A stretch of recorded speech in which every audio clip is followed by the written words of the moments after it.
coming to this, the latest in our Lone Star Lecture Series. We're very privileged to have here with us the President of the American Enterprise Institute, Dr. Arthur Brooks.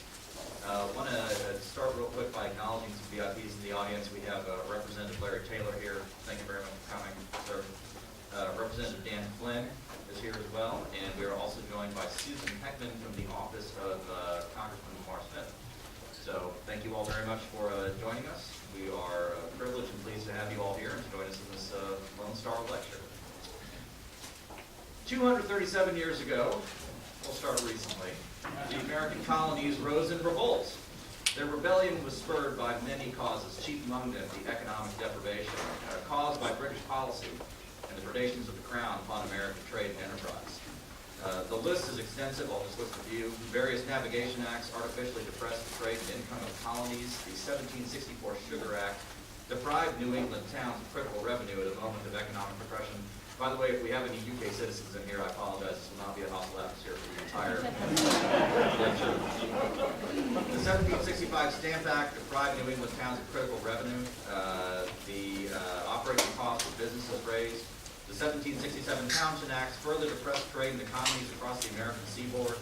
The 1773 Tea Act deprived American traders of revenue and livelihood and further depressed the now battered seaboard economies. And finally, on the cusp of revolution, the 1774 Boston Port Act completely closed the city of Boston to international trade. Now, there are those of us who would regard walling off Boston today as an act of charity, but in those days it was regarded as more of a hostile move. All in all, British rule throughout the colonies was brought very real and very painful material deprivation to the young American public. From a plainly material standpoint, the colonists had ample reason to rebel. Income was depressed, trends were negative, local currency was devalued, and every technocratic mind could see a rational case for American independence. So when the American patriots gathered in Philadelphia in December of 1776, what did they do? Well, we know what they did. They held that these truths were self-evident, that all men were created equal, and that they were endowed by their Creator with certain inalienable rights. In short, they did not start with a list of numbers and budgetary figures demonstrating why the math militated toward American independence. They made a moral case for American independence.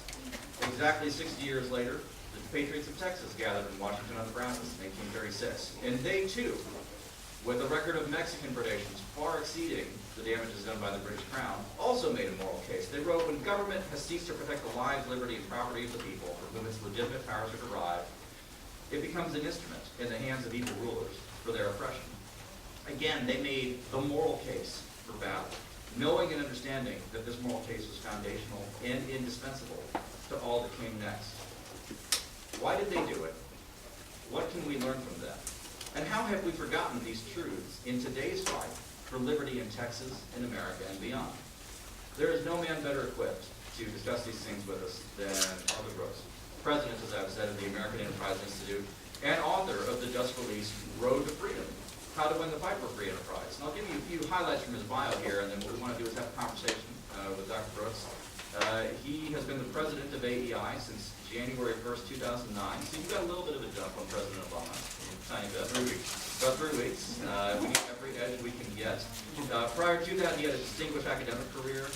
Louis A. Bantle, professor of business and government policy at Syracuse University. He is the author of 10 books and many articles on topics ranging from the economics of the arts to applied mathematics. And of course, you have long since grown used to this, but among the most interesting parts of your resume is that you were for 12 years a French horn player, were you not? That's right. In the Barcelona Symphony. So he transitioned from the arts into the battle for liberty, and we are the better for it. So please join me in welcoming Dr. Arthur Brooks.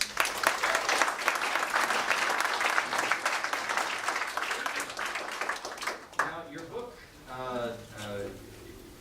book is a fascinating read, and those of you, the Road to Freedom, those of you who have not picked up a copy, either at Book People tonight or outside here, I strongly urge you to. But can you summarize for us the basic argument that you're making in the book? Why the moral case, and why now? Sure. And thank you to all of you for coming. It's an honor for me always to come and talk to patriots, to leave Washington, D.C. and go to America, and to be with you here today. And I congratulate you on your interest in the work that's going on in the Texas Public Policy Foundation. As the head of a think tank in Washington, D.C., I can assure you that we simply can't do our work for liberty for individual opportunity and to fight for the free enterprise system unless we have people on the front lines in the communities that matter the most. This is a place in the United States that Americans are looking to. This is one of the success stories in a sea of failures in the fight for free enterprise. It's because of patriots like you who are willing to stand up for the American system. It's organizations like TPPF that are providing the ideas for better public policy and doing so for the right reasons. And to answer your question, you know, what's the book about and why is the message I feel timely? It's because of the introduction that you gave. You know, since I've been in Washington, D.C. running AEI, and long before for that matter, we've seen defeat after defeat for the free enterprise movement. You know, it's an extraordinary thing. We all know, every single person in this room knows, the free enterprise system is the best system for creating wealth and prosperity that the world has ever created. Yet still, generation after generation, we're fighting these stupid fights about whether or not it's the best system for America and whether or not we should share it with the world. Every one of us knows that the work that's going on at TPPF and the work that you're doing in your private lives as members of the private sector is a gift to America, and that's a gift to the world. You know it, and I know it, but we're still fighting these battles against statists, people who want a bigger government, people who believe that the government should be the center of everything. So the question is, how come we have to keep fighting these fights? Is everybody stupid and evil? Of course not. I mean, there are some, but let's be honest. Look, there's something going wrong in the way that we're expressing ourselves, and that's what this book is all about, and that's what the message surge of the American Enterprise Institute for 2012 is all about. We've not been making the right case for freedom. We've been talking about how it makes us rich and how it's economically efficient and how it's not good to run budget deficits because ultimately that won't be successful. But you know, that's not even what's written on our hearts. The reason that we're going in the wrong direction, and that's bad, is because it's leading us away from the founding ideals of freedom. Look, all of you who are descended from immigrants, why did your ancestors come here? Was it so they could get, you know, more reasonably priced electrodomestic appliances? Your ancestors came here because they wanted to be rewarded for their merit for the first time and not have their stuff taken away by a coercive regime. And not be discriminated against, but rather be rewarded for their virtue, rewarded for their hard work. You know, look, that's something that's a moral premise. And until we can start making the moral case for free enterprise and do it fast, we're going to lose. One fact for your consideration. We know in the world of communications that people frame themselves in the eyes of people that they have not met in about the first 10 seconds. You got 10 seconds to make an impression about what you care about. And here's how I kind of have experienced this in a way that shows us why we need to make the moral case for free enterprise. Okay? This is sort of the story of the Thanksgiving table at my family. I'm the only conservative in my family. So Thanksgiving is a complete blast, as you can imagine. And you know, the arguments that I've gotten into always seem to go with something like this. People turn to me because it's my job to defend capitalism, so I'm the only guy who likes it. Right? And they'll say, the whole financial crisis, it shows that your free enterprise system isn't so great, doesn't it? And I'll say, whoa, shows just the opposite. Free enterprise is not the problem. We need to get out of the way of entrepreneurs. We need to lower taxes. We need to lower regulations. Did you realize that we have the highest corporate tax rate in the OECD countries? Great argument, right? My sister-in-law, very left-wing. She says, sounds to me like you just want to give a tax break to a millionaire. And I just read in the paper about a little girl who lives in a car with her mother. What's free enterprise going to do for her? And I lost the argument. You know why? Because I framed myself as the guy who cares about money. She framed herself as the person who cares about people. Now, it turns out all she's got is platitudes and anecdotes, and it's really soft-headed and wrong, and all my facts are right. Doesn't matter. It doesn't matter, because people matter more than money. We all know that.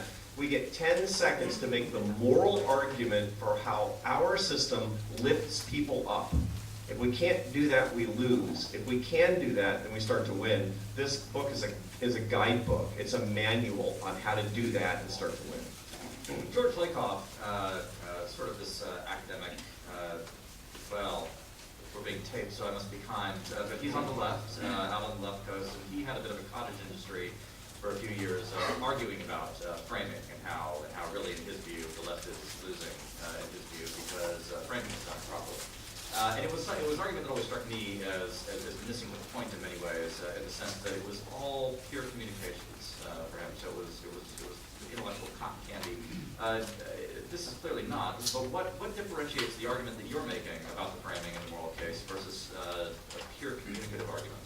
You know, the whole idea of framing is basically packaging for in a lot of the communication space. So they say, don't say capitalism, say free enterprise, because people respond to it better. That's important as far as it goes, but that's not really what we're talking about. Here's the crisis that we're in. Look, as free enterprise advocates, as political conservatives and libertarians, we're moralists. You know, we believe, like our founders did, that we should be working for the pursuit of happiness. Our founders, when they, 237 years ago, they could have written that we're endowed by our Creator with the unalienable rights of life, liberty, and the pursuit of great wealth and riches. And that would have been a completely acceptable thing to do. They didn't on purpose because they wanted something higher. They wanted something moral. They wanted something that was worth struggling for. And they understood that the pursuit of happiness was a profound moral covenant from them to you still today. So, and we understand that. Look, we think about what we talk privately about around the table when it's just us, people who love entrepreneurship, people who believe in personal responsibility. Why do we believe in it? Not because we're haters, but because we believe in the dignity of every person and we want to lift them up. Nothing inspires us more than an immigrant who comes here, works hard, makes it, starts a business, and creates a bunch of jobs. Nothing inspires us more than that. That's so different than the rest of the world. Nothing annoys a European more than a successful immigrant, right? America is different, and it's different for these moral reasons, yet we wrap ourselves in material arguments. The left, they're materialists. What's the problem with homelessness? Inadequate affordable housing. That's not right. We know that's not right. That's a materialistic solution. What's the problem with poverty in this country? They don't have enough money. Specifically, they don't have enough of your money. That's wrong too. They are materialists. Socialists are materialists, but they wrap themselves in moral language. What I'm talking about here is not simply tweaking the language so people find it more palatable. It's a new way to talk about Dr. Pepper. That's not what I'm talking about at all. What I'm talking about is saying, what's on your heart? If you're a moralist, use moral language. As the people who hear the story about the dog that I just told you. That's why they win. That's why we need our arguments. And until we can do it, and again, this is not just a question of lawyering somebody or tricking them or marketing them or getting them to buy one brand of disposable diapers over another. This is saying the truth. Look, you all are sitting here listening to this conversation on a perfectly beautiful day for a reason. You're here because you believe in the truth of these things, in the moral truth of these things. We have to commit ourselves enough to these moral truths to be able to express them, and until we do, we don't win. Having spent a good chunk of my childhood in Korea, I can assure you the tale of Robin is not science fiction. But we're in Austin now. So talking about the moral mind and talking about the extent to which we are moral creatures, this raises the question of society and its moral legitimacy, and the moral legitimacy of how the country works right now. And this is not simply limited to the road to freedom. This is also something we talked about in the previous book, The Battle. But I want to read a passage from The Road to Freedom that I think is pertinent here. You wrote, quote, "A great deal of research shows that people from all walks of life demand a system that is morally legitimate, not just efficient. The moral legitimacy of free enterprise depends largely on how the system enables people to flourish, whether the system is fair, and how the system treats the least fortunate in society." And as I read this, I thought back in particular to the early days of the Tea Party movement. And in particular, an essay that the left-wing author Zephyr Teachout wrote, I believe it was in The Nation in April 2009. And she actually wrote a very persuasive and thankfully largely ignored case on the left as to why the Tea Party could end up being essentially a left-wing / Democratic Party movement. And of course, they did end up setting up their own quasi-Tea Party in the Occupy movement, which probably falls outside the scope of this discussion. But the point remaining was that we can talk about that. Oh, okay, well, good. I would like you to impact. But this idea that the question of fairness and moral legitimacy is the primary question facing us today, and arguably whoever wins the elections in November will be the one who claims that ground better. Can you speak a little bit to that and what the sources of that legitimacy are? Yeah, so the Tea Party movement is the most interesting philosophical or political philosophical movement of my adult lifetime. And the reason is because they were talking about money, but they weren't talking about it because of the money. It was a moral movement. It was an ethical populist movement. And to put it in proper perspective, let's remember that the Tea Party demonstrations were starting up in vigor at the same time that the Greeks were first starting to take to the streets in Athens. What were the Greek protesters demanding? Molotov cocktails, burning down public buildings. They were demanding pensions paid for by others, including future generations. They were demanding to keep their government jobs, and they were demanding that they should not pay back the money that they had borrowed as a nation. What were the Tea Party protesters protesting? They were protesting against what the Greeks were demanding. That's the essence of American exceptionalism.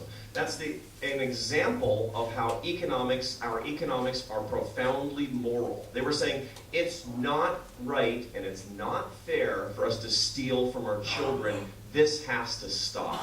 The Tea Party movement was enormously gratifying to somebody who cares about the moral case and is thinking about the moral case. And in point of fact, if we don't keep the energy, not the Tea Party movement per se, although that would be great, but unless we keep the energy and the moral impetus of the Tea Party together, our movement, the free enterprise movement, notwithstanding Republicans and Democrats and politics, is not going to be successful in transforming the American system back toward the ideas of the founders. And we were going to continue marching down the road to serfdom. Now, I say that under advisement, but I'm making a reference that most of you understand. The Road to Serfdom is the most important book written by Friedrich Hayek, the iconic libertarian conservative economist of the 20th century. The road to serfdom, as far as he was concerned, was the servitude of people serving a brutish government that was vacuuming up all of the power in society. What's the road to serfdom in America? It doesn't come from a knock in the night and a jackbooted thug. The road to serfdom in America comes from one little compromise after another from public officials who offer us goodies which we take. The paradox is that we demand this stuff in a democratic society, and we don't like it. We don't like it because we don't like where it takes us. The only way we can go down the road to freedom instead of the road to serfdom is by understanding that our freedom requires that we make sacrifices and tear ourselves away from these things that we actually don't like. 81% of Americans today say they are dissatisfied with the way we're being governed. That's the highest since records have been kept. And it coincides, not coincidentally, with the fact that we're at an all-time high in the percentage of GDP that's being occupied by the government. We say we want it, we vote for it, politicians give it to us, and we find we're on the road to serfdom, and we can't stand it at all. In fact, we must embrace the Tea Party movement as a moral movement and not as an economic phenomenon, because it's the free enterprise, freedom, is the moral imperative of the American dream. That's all we have. That's what they left us, and that's what we're giving away. How did we being the right libertarian spirit in general, how did we win, so to speak, with the Tea Party? One of the major themes of your work, and I think it's a correct one, is that we, people on our side, have traditionally lost the moral argument, or we haven't made it at all if we've tried to. But with the Tea Party, it ended up gravitating to our corner, and those of us who were involved in campaigning, we've got folks in the room who've had to campaign with Tea Partiers, starting with at the beginning, Chuck DeBoer in the back. I was privileged to be with in California for quite a while, talking to Tea Party groups, and the constant refrain that you heard, especially in 2009, was that they insisted they're not Republicans, and maybe not even conservatives, they're just they're constitutionalists, they're Americans. How did we end up getting this right despite ourselves? Well, the Tea Party movement quite satisfyingly rebelled against the parties. If you look at the problem, the road to serfdom is paved by the work of both Democrats and Republicans. Let's just be honest about this. If you like Obamacare, you have Republicans to thank for it. In 2005 and 2006, when they owned everything in Washington, D.C., when they had all the real estate in our national capital, they all knew we needed insurance reform in this country. They all knew the healthcare system was all goofed up, and they did nothing.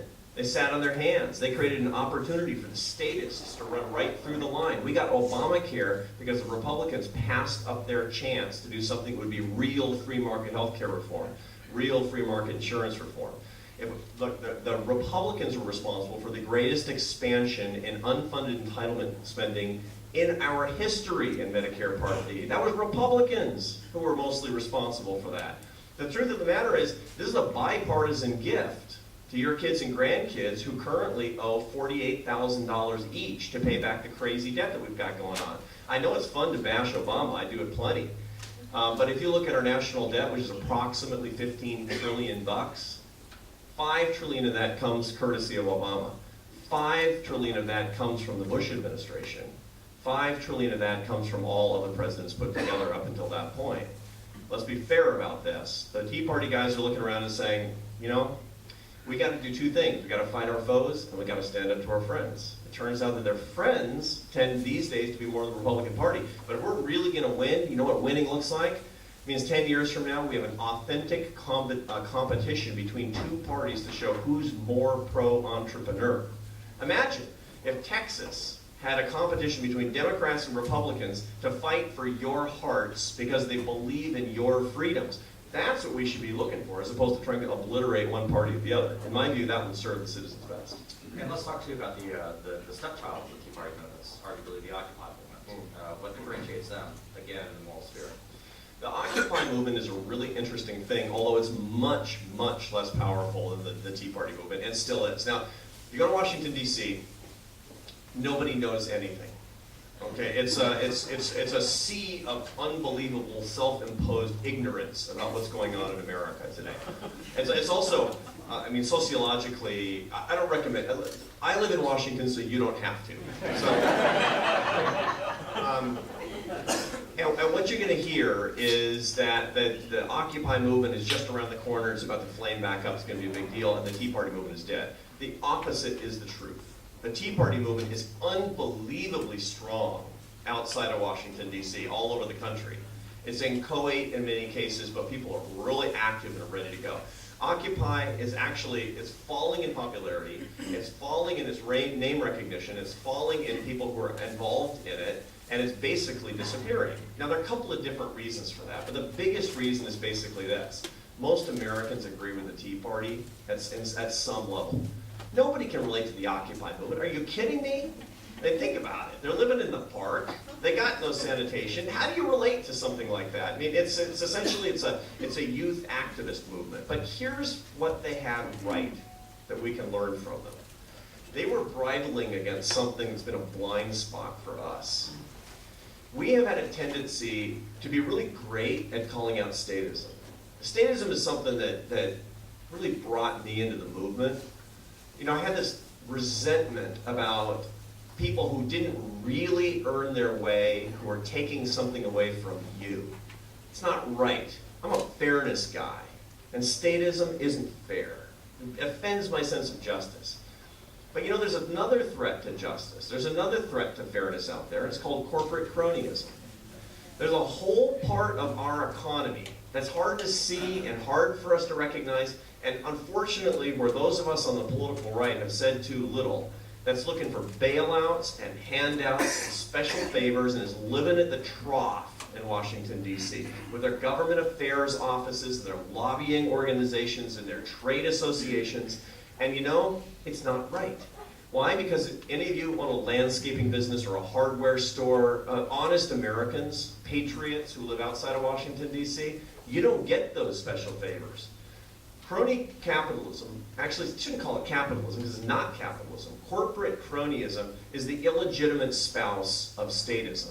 It doesn't exist except for statism, and we have to be the ones who fight it most vigorously because it's the same thing as the thing that we hate. We've let the Occupy movements kind of get the high ground on that. We got to grab it back. So AEI, one of the big initiatives that we've got, we're building up a war chest now, not for 2012. We're spending a lot of time in 2012, believe me. 2013 is where the action is, because that's when we got to take on corporate cronyism. If you join me in going against the threats to liberty, no matter where they are, then you say 2013 is the battleground time against corporate cronyism. Where is Occupy wrong? They're wrong because they think the problem with corporate cronyism is too much free enterprise. The truth is the problem with corporate cronyism is not enough free enterprise, and that's about how we can win. I'd like to turn a bit to what we started with, which is the American Revolution. So I think there's some very interesting stuff here. And again, your previous book about the cultural war between those who were for and against free enterprise, and I thought made the case very compellingly.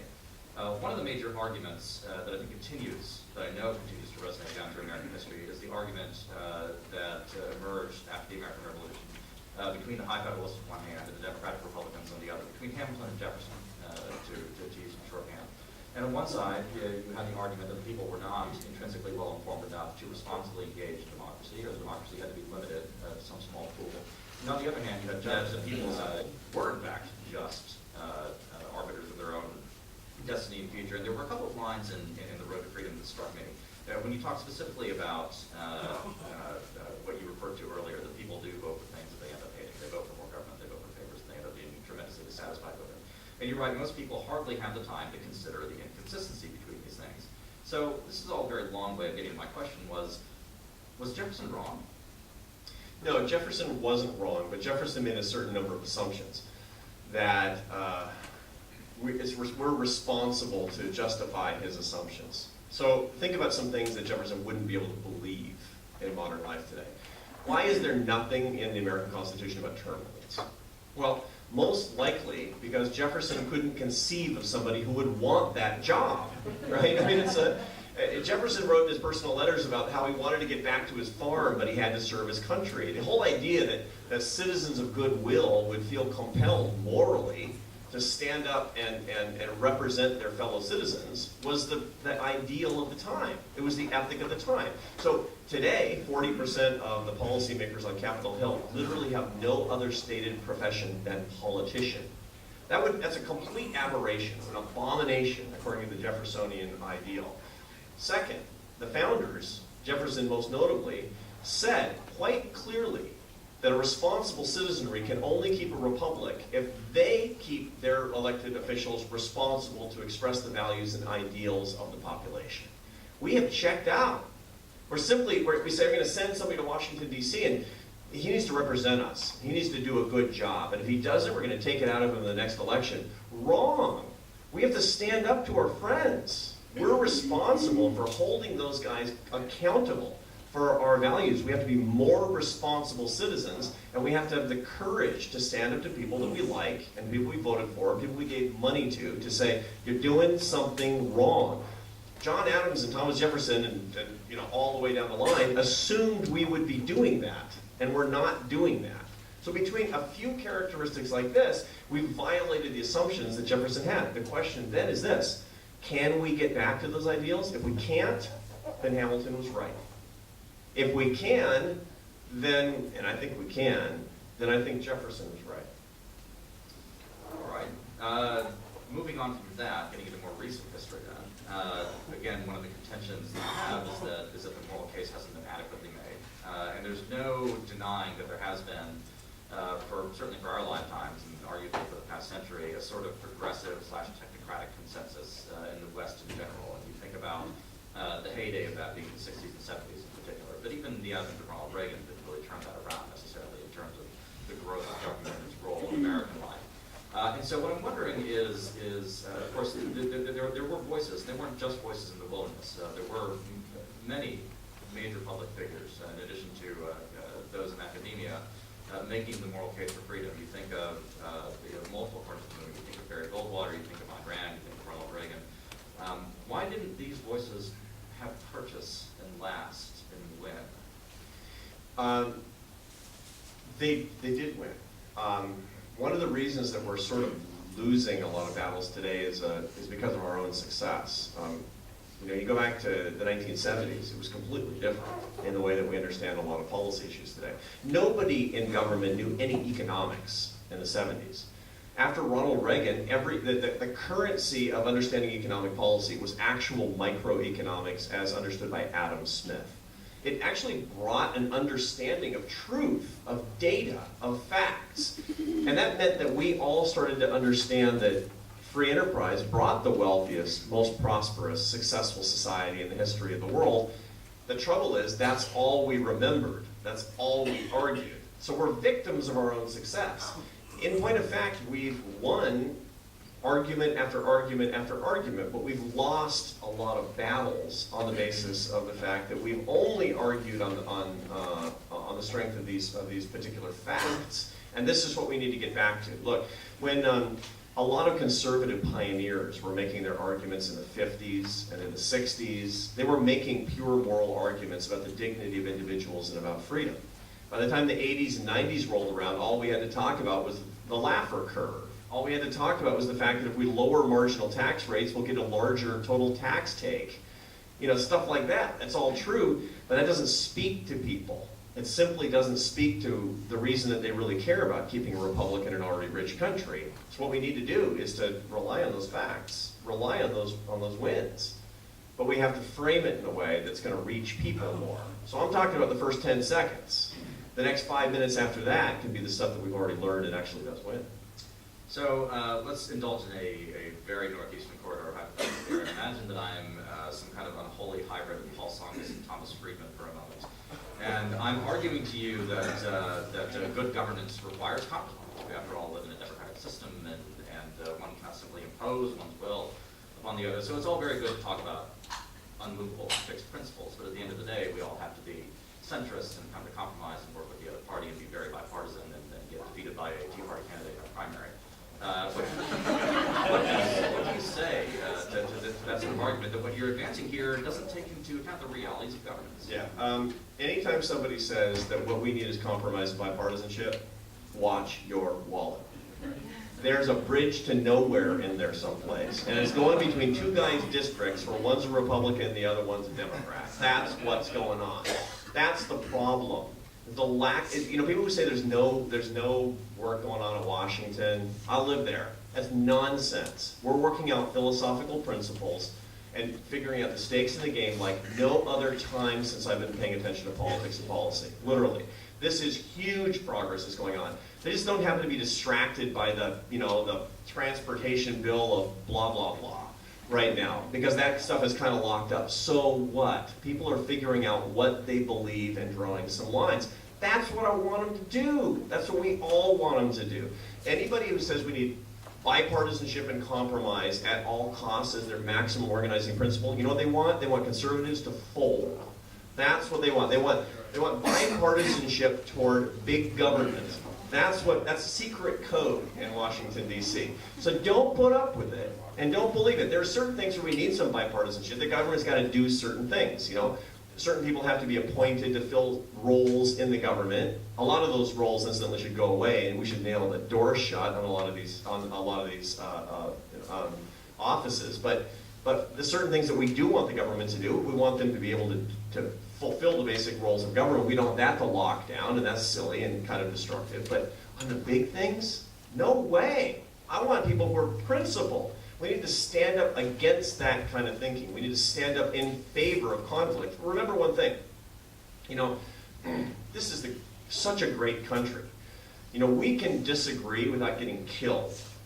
I mean, and it's going to continue to be that way. You know, I was not, as you may have guessed, a big supporter of Barack Obama in 2008. And I lead a major American institution in public policy that's in the news a lot. The day after that election, nobody showed up at my house and took away my stuff, as would happen in a lot of other countries. You know, I could call the fire department and they would still show up. My kids still got to go to school. The stores were still full of food. We can adjudicate major, bitter, ideological disputes without going to civil war. The stakes aren't as high as they are in other places, and we're responsible as citizens to stand up for what we believe and demand that people who represent us stand up for what we believe as well. So what is government for? Beyond just that laid out in the Declaration of Independence, what are the proper roles in governance now? A weakness in the conservative movement is that we axiomatically hate government. That's a mistake. All the time I hear this from conservatives. If you're working for the government, you're just a loser. You know why that's a big mistake? Because then only losers will work for the government. Right? Now, here's one of the many, many wonderful things that we got from St. Ronald Reagan. He understood that personnel is policy. And so what he took very seriously was the fact that the President of the United States appoints about, directly or indirectly, about 5,000 people in Washington, D.C. And he said, you know what, I'm going to come and I'm going to go. But those guys are going to be in these roles for a really long time. The next President of the United States who agrees with us, the most important thing he's going to do in his first 100 days is do those 5,000 appointments and charge each one of them with their 50 to 75 appointments each to put foxes in hen houses and people who are going to make sure that government's in its proper role. We need patriots. And we don't need nobody in government. We need patriots in government. We need you, sorry, in government. We need people who share our ideals, who are willing to go into public service and understand that limited government comes from people who will steward government to its proper size. That's the first #1 mistake that conservatives make in their attitude toward government. The second is to say, always and everywhere, smaller government is the solution. You can't just always have a directional goal. You have to say, what do you want the government to be doing? It turns out the government's way too big, and smaller is better right now. But we want to know what the government should be doing. And basically, you look back to the work of Hayek. What did Hayek say the government should be doing? He said, and this is going to shock some of you, #1, the government should have a minimum basic safety net for the indigent. Now, that doesn't mean what we do today. The safety net in America today is a hammock for the middle class. That's what it is. It's, you know, you're retired today in the middle class. In the lower middle class, you're going to take 3 times as much out of the Social Security system as you pay in. It's a scandal. It's not right. It's unfair. What's about stealing from our kids? That's how the whole system is gamed. It's to give away favors to one group and penalize another, and winners and losers, and call it a safety net. Hayek said, and I agree, that a real safety net looks at the minimum basic standard of relief in a civilized country. What does that mean? That's what we should be arguing about. Exactly what that means, #1. #2, if you believe in free enterprise, you know that not every private market works all the time. Monopolies are predatory. There's stuff like crime. We need an army and a police force. We do have certain things like pollution we need to be taken care of within certain boundaries. And thinking about what those market failures are, and if the government can get involved cost effectively, that's the role of government. Minimum basic relief for indigents and sorting out certain market failures. That's it. That's what the government should be doing. That's the ideal. And you know how much less that is than what we're doing right now? The whole deficit, $1.5 trillion a year that we're blowing out the pipe, given to our kids and grandkids, that's social engineering. That's pork. That's bailouts. That's picking political winners. That's none of the stuff that we're supposed to be doing. You could be pro-government and want the government to shrink, and that's what conservatives and libertarians ought to be, is intelligently pro-government. One thing I would like to touch, and then I think, how close are we to Q&A? Give me, we're within 5 minutes, so I think this is actually a good thing to close on. Then we'll go to audience questions here. But we haven't talked about, we talked about the importance of happiness. We haven't talked about the key to happiness, which is earned success. Can you talk a little bit about that, what it means? Sure. So I wrote a book in 2008 called Gross National Happiness. And when I was a professor at Syracuse at the time. And I wrote the book because I was a full professor with tenure, which means I had no adult supervision over me. And I could write about anything I wanted. So I started writing in a scholarly way about the things that in my life I wanted the answers to. And there was a big bunch of my great-grandparents came over from Europe, didn't speak a word of language. That was entrepreneurial. That was the real risk, right? And most of your ancestors too. But when I was doing, in the course of my life, I found that the source of happiness, the source of joy, came from something different than what everybody was talking about in these books. And I was trying to get to it. And here's one central fact that I wanted to get to the bottom of. And that was this weird thing I kept seeing in the data about not happiness, but unhappiness. And I kept finding this. What was the average unhappiest age in a man's life? Okay, now, it's a weird question, right? But you see it, and I saw it in a bunch of articles and books, and then I recreated the data analysis myself, using the best data, using all the tools I suffered through learning when I was getting my PhD. I put them to good use, and I found it is true. There's an identifiable average unhappiest age in a man's life. Women are more constant. They don't have these dips like this. Men have one. So what do you think of money? You might denominate your success in money or measure your success in money, but earned success per se has got nothing to do with money, as long as you're above the level of poverty.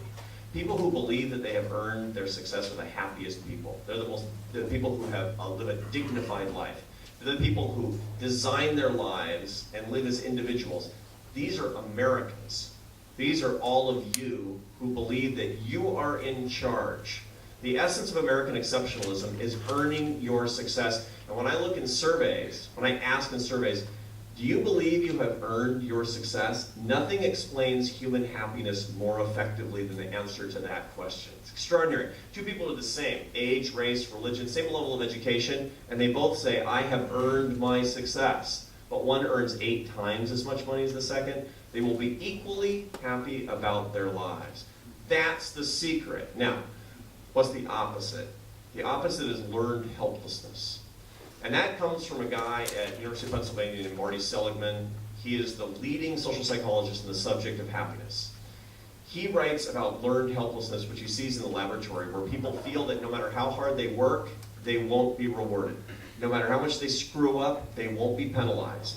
These people are passive, they're depressed, and they give up. It's the opposite of earned success. Now, why does all this matter? Because it's all about public policy. We need a system that matches our merits with our rewards, that matches our skills with our passions, that allows us to be rewarded for our personal responsibility, that celebrates our entrepreneurship. And there's exactly one system ever created that does that, and that's the free enterprise system. If you believe that people deserve to pursue their happiness because you agree with Thomas Jefferson, then you know that the free enterprise system is not an economic alternative, it's a moral imperative. Ladies and gentlemen, Dr. Arthur Brooks.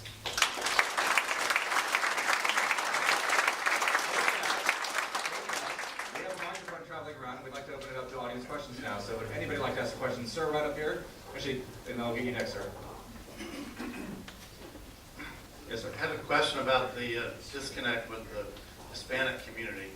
The saying goes, you will never see a Hispanic panhandler, and people come from Mexico and Central America are usually very hardworking, pursuing greater economic opportunity, but there's this huge disconnect. They all vote Democrat, and they've bought into all of the that the Democratic Party offers. What's the problem? Where's the disconnect? Yeah, this is a question I ask myself a lot. I'm married to a Spanish-speaking immigrant. This is a dinner table conversation at my house. I'm married to a right-wing Spanish-speaking immigrant. Here's the deal, if you look at the data, and this is really important for us to recognize. Latinos vote way below their weight. In other words, Latinos who are registered to vote are less likely to vote than others who are registered to vote. And Latinos who are eligible to register to vote tend not to register. So they vote at much, much fundamentally lower percentages than they could. Okay, fact number 1. Fact number 2, those who are registered to vote and vote left-wing. Now, not as left-wing as some other groups, some other minority groups, but pretty left-wing. Okay. What we're leaving on the table is all of those people who could be voting and who aren't. So what do we know about them? And the answer is they're more conservative than you. That's a fact. They're more religious than you, they're more family-oriented than you, and they call themselves more politically conservative than you. So what's going on? The answer is they're demobilized and they don't recognize an affinity with the Republican Party. That's the bottom line. The bottom line is we're demobilizing a large part of the Hispanic population by giving them nothing that they can cling on to that gives them an identity politically. And that's the reason that the ones who vote left, and the ones who could vote but don't agree with you. That's the task. Give them a home. And if you do, you're going to see some huge differences in voting patterns over the next 10 to 20 years. I leave it up to you to figure out how to give them a home. Sir, do you have a question? Really enjoyed your comments on the moral argument for free enterprise. One of the big issues at the state level is education reform. And I wondered how you might pose the issue of education reform with your moral argument. Absolutely. Education is the civil rights crisis of our time. If you listen to the President of the United States, he says the free enterprise system isn't fair because we have too much income inequality. He's wasting our time and he's hurting the poor. The problem is not income inequality. The problem is mobility out of the bottom 20% of the income distribution, which is getting worse in this country. We all have to recognize it's getting harder to rise. The question then is, why is it getting harder to rise? Every time the President of the United States says that income inequality is a problem, he wants to take money away from you. He doesn't want to help the poor. He wants to take money away from you. Income inequality is a problem means lowering the top. If you care about the poor, if you join me that we are commanded to serve the least of these, then you must not look at the people at the top, but the people at the bottom and how to give them the right to rise, the bottom of the 20%. Say, inequality is stupid, mobility is key. That's what we want to be talking about. So what's the key to greater mobility? And the answer is 3 things. We are hurting the poor because of 3 things in this country. Number 1, education. We're setting up education. We have an education infrastructure in this country that serves grown-ups, not kids. That's got to stop. That's secret code for bureaucracies and teachers' unions. That is a crisis around this country. You know what it's a crisis for? Not your kids and not mine. My kids are off the grid, right? Because I can afford it. It's not people in the bottom, in the top 50% of the income distribution. It's the people in the bottom 20%. We're discriminating against poor people. Look, I mean, what's the matter with us morally? It's the bottom of the... Washington, D.C. has the highest per capita spending on public school kids in the country. We're pouring money down the rat hole, and it's not getting anything done because we're not taking care of a system that's not local enough, that's not innovative enough, and that's built to reward grown-ups. That's got to stop. Number 2, how are we hurting poor people? We're in their way for entrepreneurship, and we don't pass on entrepreneurial values. The entrepreneurial system is built for everybody in this room. What are we doing to make entrepreneurship more available to the poor, and how are we getting out of their way? You know, in this country today, you want to start a business? A bunch of you have started businesses, right? Pretty tough and getting tougher. Now imagine you have inadequate education, limited cognitive ability, and nobody in your family who can help you. You think you're going to be able to, I mean, a lot of people in the bottom 20% of the income distribution can't even figure out that they qualify for the earned income tax credit. You know, and we expect them to be able to start businesses. It's not right that we're in their way because of bureaucracy, and it's not right that we're not passing on entrepreneurial values. It's a blot on us morally. And number 3, this is the most un-PC of all, we're not willing to have a conversation about culture in this country. Culture has 4 components that correlate with success. Okay? There are 4 things that predict the success and happiness of individuals most. In order: faith, family, community, and work as cultural issues. Unless we're willing to say there are barriers culturally to these things in the bottom 20% of the income distribution, we're going to be working around the margins and just spreading money around, and we're not going to help these people. Until we take on those 3 issues, the poor are going to stay poor, and it's going to be our fault. Next question, please. Anyone? Okay. Yes, ma'am. Your original story of the dog. Right. Back to Muffin the dog. How do we,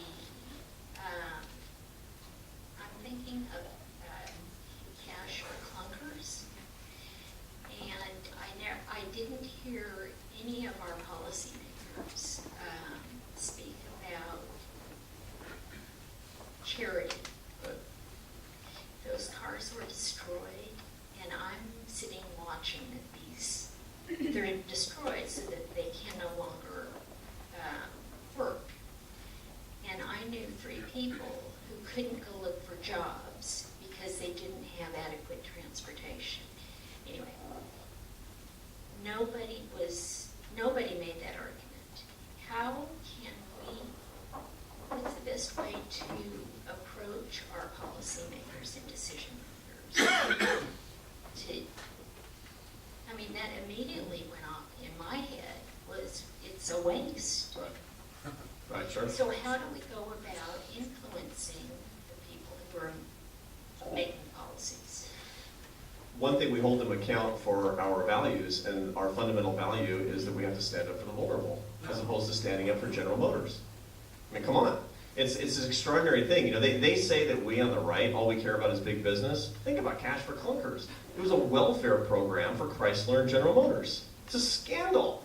How do we put up with that? And it was anti-poor to boot, for the reasons that you're talking about.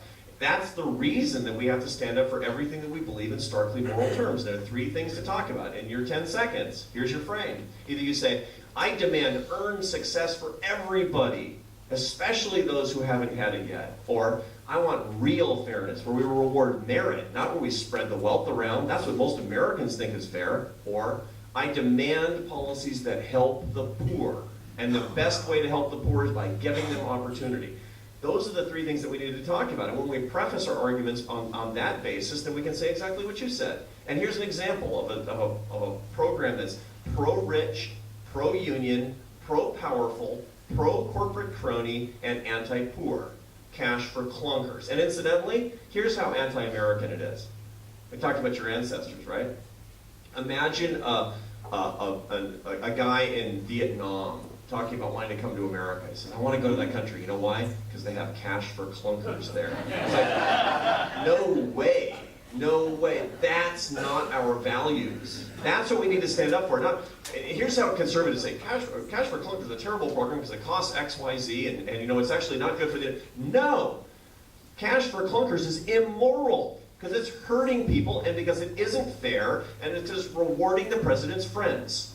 It's unfair. Now, if you say it's unfair and attack the president because he's being too unfair, his head will rotate 360 degrees on its axis. He's never heard a conservative say that before. We run away and we lose the argument by forfeit, and all we talk about is economic efficiency. That's what we got to fight. Fairness. You say it. Look, this is something we need to be holding our politicians accountable to do. Say, and this is something, and the real battle in November is actually not the election, it's your Thanksgiving table. All of us have to be responsible for introducing a new vernacular. This is a wave. This is a reformation for conservatives. That's what this is all about, and we're the apostles. There's no other way to do it. There's no other way to do it but talk differently. Next question, I believe, Mario? Oh, no, sorry. Yeah, hi, I'm with the Coalition of Texans with Disabilities, which is an advocacy organization for a very low-income population. Appreciated much of what you said, Dr. Brooks. Thank you. And we find that most people with disabilities, they don't want to be victims of free enterprise, don't see themselves. They want to be participants in free enterprise. They want to become individuals of earned success. What we find is many of our policies, as they move into earned success, cost them access to critical safety net things like health care, which is incredibly important if you have a permanent disability or chronic illness. Do you see ways that we could create programs to our values as Americans, that people with disabilities are unable to avail themselves of an opportunity society because they can't get the health care coverage that they need? That's what we want, is to help people who want to help themselves. That's why we have government. One of the reasons that we have government. That's how we take care of things where markets don't actually lead us to adequate solutions. So we know the answers to this, but it's all about solving, and in that particular case, solving the way that we can create adequate insurance coverage for people with disabilities and people who are between actuarial pools in their jobs. Next question, please. Sir? How is or how has, maybe some people are doing it, when you form the moral imperative in some of the demographic things. We're in the healthcare industry, probably the best actuary, Mark Litow from Milliman. We visited him a year ago, and he said that 52% of all live births in America are funded by Medicaid. And that almost corresponds with what we're seeing in demographics. The county I live in, Dallas, Parkland Hospital, funds 11,000 illegal babies a year. That comes out of my tax base. Right. So let's talk about entitlements in general, just to be more general about this. Here's the basic truth. We will have a Greek-style debt crisis sometime in the next 5 to 15 years in this country unless we do something different.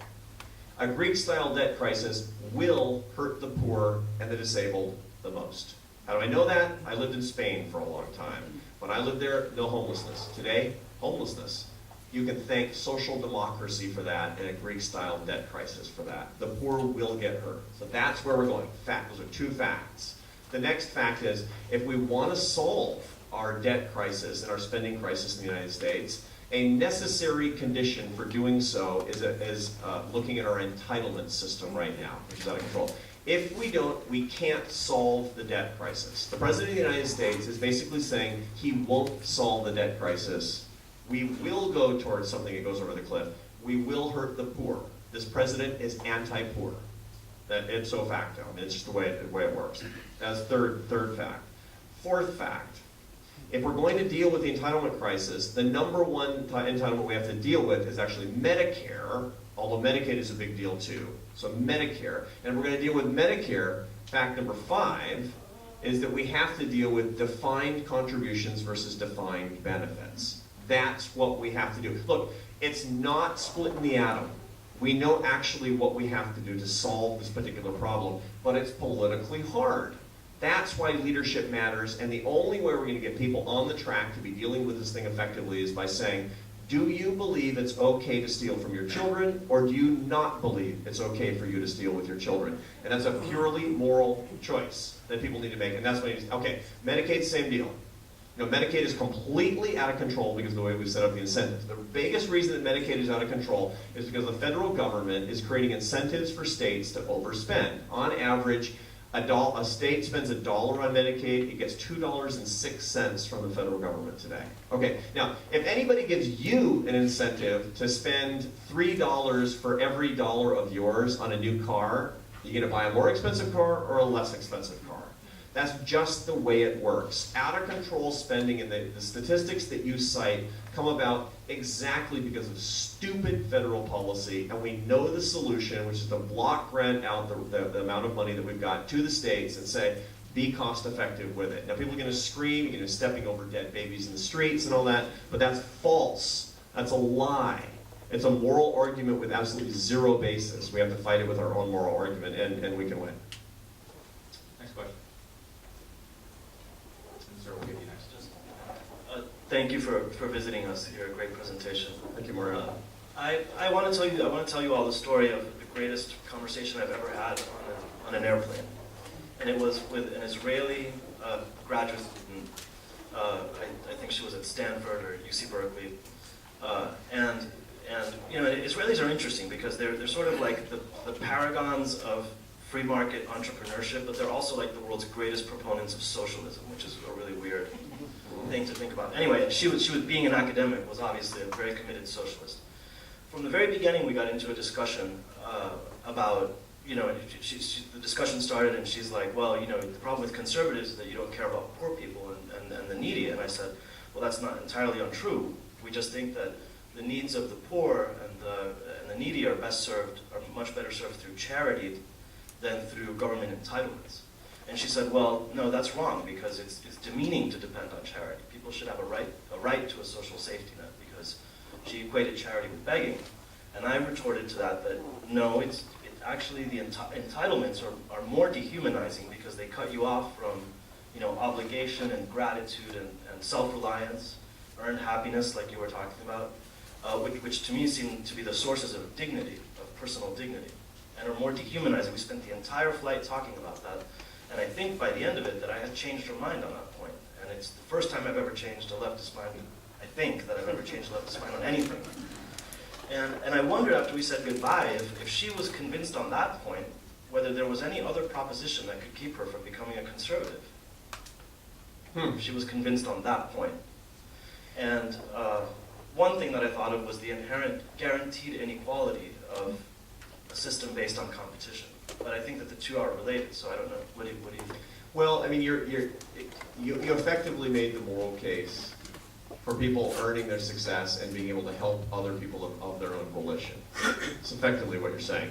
Look, if you set up a system where people can permanently identify themselves as victims and have as an entitlement the support of other citizens for or against their will, you have set up the ideal ecosystem for a system of learned helplessness. You just have. And the proof of the pudding is in the eating at this point, right? Which kind of society works better? Well, let's see. The European-style social democracies are imploding. The states where we do this most amply, New York, Illinois, California, are imploding. They don't work. And why? Because learned helplessness societies are unproductive, they're unhappy, they tend to spend more and more money, and it's a cascade all the way down to what we see where they collapse in on themselves. So as a practical matter, this is absolutely right. But intuitively, it's even more correct. Look, what do we want? What do we want as a society? Do we want to be a society where we don't actually take responsibility for helping the least among us? Or do we want to be a society where we are problem solvers, where we see what the real problems are and we take the responsibility into our own hands? The first commercial book I ever wrote was in 2006. It was called Who Really Cares? And it completely changed my career because I was an academic at Syracuse, and I wrote in that book that the fact that conservatives are way more generous to charity than liberals are. I thought it was kind of an innocuous little fact, and like 10 minutes later I was on Rush Limbaugh's show, and then it was like all over, right? Got tenure anyway, it's weird. So, but one of the things that you found is that the people who were the givers were the big beneficiaries. I had this, it's a pretty incredible thing. I was doing this work, and I kept finding that when people, a giving society, people who were givers found themselves richer and happier and healthier causally because of their charitable giving. So this is another dimension of it as well. When people feel that they have a right to be supported by others, simply because of some sort of entitlement characteristic, they will be axiomatically victims. They have learned helplessness, and you consign them to misery. Point one.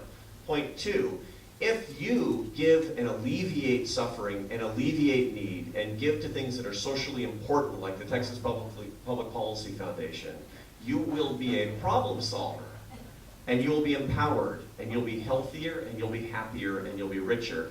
That's a big part of the secret to American success, and we're at the point of throwing it away. So, but if Mark, we only have time for one last question. It's got to go to this gentleman here. Sir, we'll talk in a second. But just a quickie, are you speaking to anybody in the Romney group? I like what you say, but somebody's got a hammer in there to get those. We don't want a wussy. Yeah. No wussy. And somebody's got to be, still driving. And I think maybe they need a little help and be a little more stripe. Your thought about the moral value is absolutely correct. And, let them show what the moral value of good order and discipline is all about. Yeah. I appreciate that. Yeah, thanks. And AEI, we're in the center of the debate in Washington, D.C. We're very privileged to be doing more congressional testimony than any other think tank. We do debate training for politicians of all parties. I mean, it turns out that not every party is calling me, but I got to check my voicemail because maybe Obama called me while we were having this session here, but I doubt it. But we also have a lot of contact with, we have had a lot of contact with the presidential campaigns, and we feel very fortunate for that. So we've had an opportunity to express many of these ideas in our message surge with Governor Romney and his people, and the extent to which he keeps his own counsel, he's his own man. The extent to which he finds these ideas appealing as the months go by, we'll be privileged to be of assistance. All right. Thank you all very, very much. One more round of applause.